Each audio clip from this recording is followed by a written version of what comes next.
Hi friends, అందరు బాగున్నారు. ఈరోజు వీడియో ఏంటంటే పాము మొక్క గురించి అయితే తెలుసుకుందాము.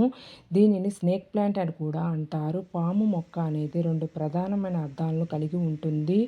ఒకటి ఇంట్లో పెంచే అందమైన స్నేక్ ప్లాంట్, మరొకటి పాములను దూరంగా ఉంచేందుకు ఉపయోగించే కొన్ని మొక్కలు.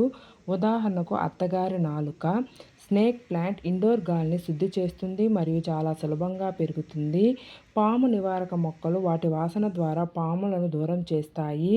దీనిని పాము మొక్క అని ఎందుకు అంటారంటే, పొడవైన మొనదేలిన ఆకుల ఆకారము మరియు వాటిపై ఉండే గుర్తులు పాము చర్మాన్ని పోలి ఉండటం వల్ల పాము మొక్క అని అంటారు. దీనికి మరొక పేర్లు అత్తగారి నాలుక మరియు సెయింట్ జార్జ్ కత్తి.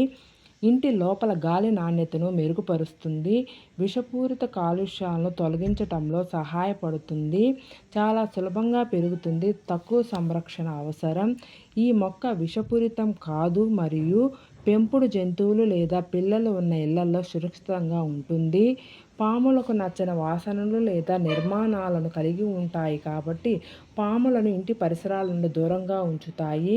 స్నేక్ ప్లాంట్ విషపూరితమైనది కాదని భావించిన దాని ఆకులు తింటే నాలుక వాపు వంటివి ఉంటాయి కాబట్టి పిల్లలు మరియు పెంపుడు జంతువులకు దూరంగా ఉంచాలి.